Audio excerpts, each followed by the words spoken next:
हमरा कमर में साड़ी पहनाइए राजा जी, हमरा कमर में साड़ी पहनाइए राजा जी। दिलवा के कारा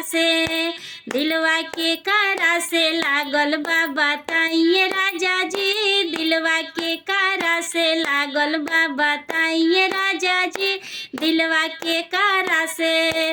तोहरा कमर में साड़ी पहनाइए धनिया, तोहरा कमर में साड़ी पहनाइए धनिया। दिलवा तोहरे से लागल बा बताइए धनिया, दिलवा तोहरा से लागल बा बताइए धनिया, दिलवा तोहरा से लागल बा। हमरा नजर से नजर मिलाइए राजा जी, हमरा नजर से नजर मिलाइए राजा जी। दिलवा के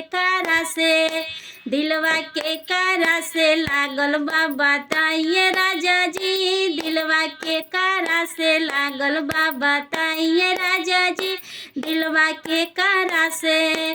तोहरा नजर से नजर मिलाइए धनिया, तोहरा नजर से नजर मिलाइए धनिया। दिलवा साली से लागल बा बताइए धनिया, दिलवा साली से लागल बा बताइए धनिया। हमरा कमर में साड़ी पहनाइए राजा जी, हमरा कमर में साड़ी पहनाइए राजा जी।